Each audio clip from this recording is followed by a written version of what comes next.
So it's 1977. Bernie Mac is 19 years old, going on 20, and he's recently found out that his longtime girlfriend, Rhonda Gore, is pregnant. He'd always dreamed of being a comedian, but he knew this turn of events would put an unexpected wrench in his plans.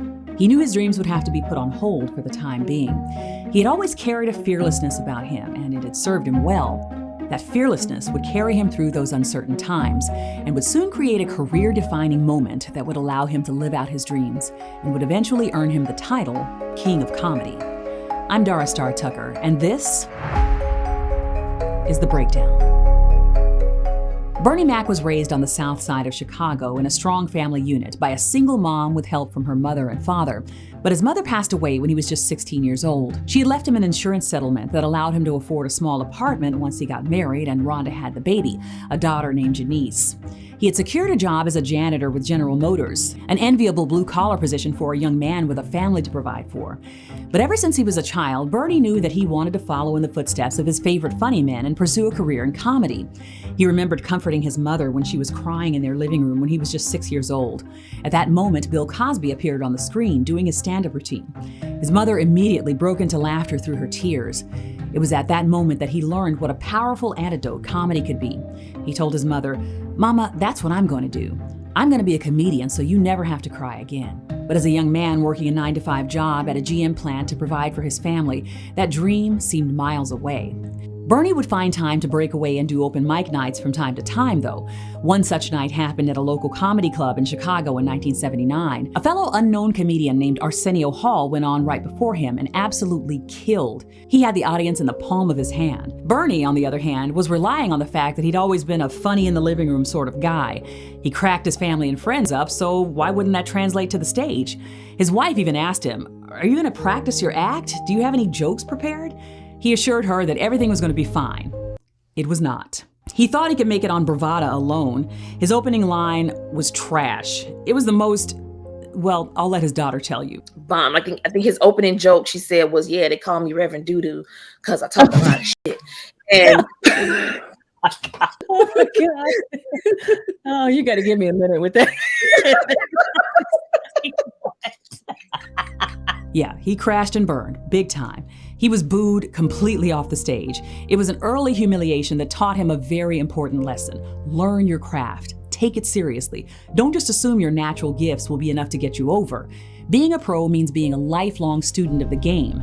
He never forgot it. So he continued to toil away at his GM job for several years, and he practiced his comedy whenever he could until he was laid off in 1983. After that, he bounced around from one job to the next, never really finding the thing that would provide a consistent income, and his family struggled as a result. But an interesting thing happened right around this time. Sadly, both his grandparents passed away in the mid-'80s. When he spoke at their funerals, he expressed his grief in the only way that he knew how, with humor.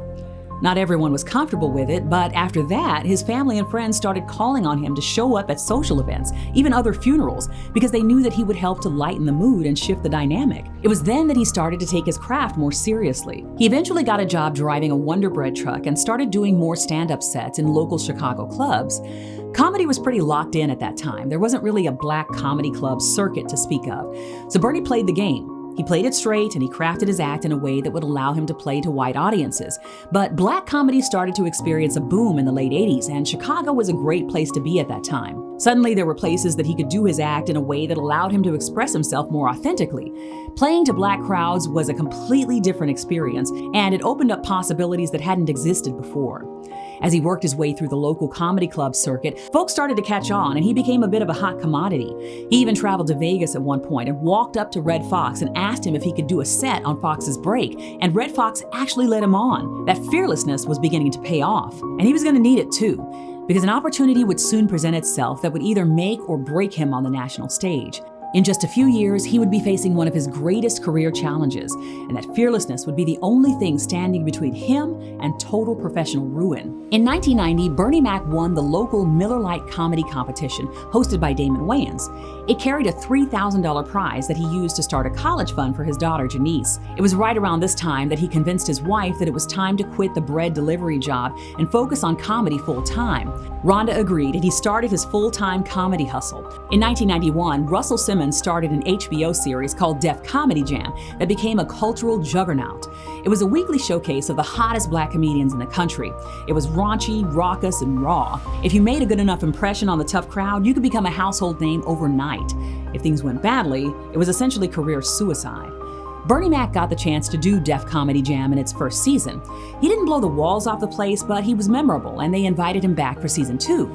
And that's where things got a little hairy. Now, there are 2 rules of thumb in the comedy world.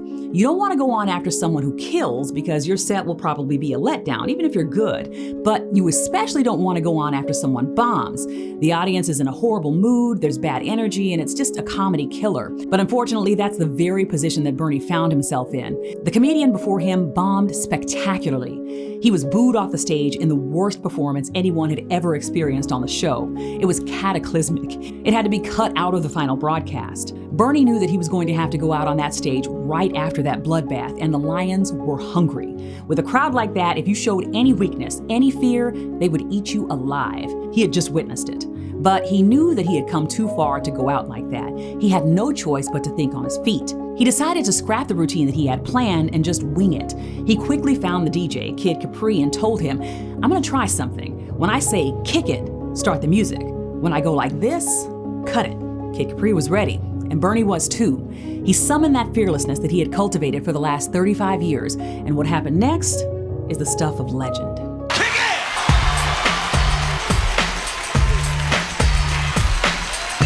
You don't understand.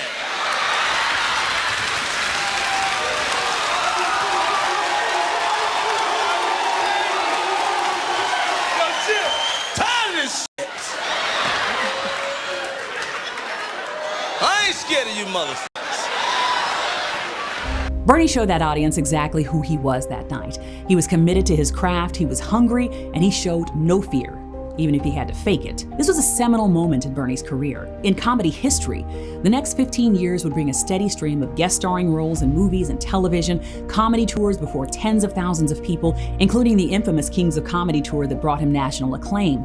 After that, there were larger and larger movie roles, and eventually, The Bernie Mac Show. But without this moment of clear-eyed, flat-footed, in-your-face fearlessness, the world at large may never have known of Bernie Mac's unique genius. His life was a lesson in leaning in and grabbing a hold of the reins with everything you have in spite of your inhibitions. And his ability to find his mooring in the most turbulent of waters is a testament to the foundation that was laid for him on Chicago's South Side, and the determination to look fear in the face and let him know, I ain't scared.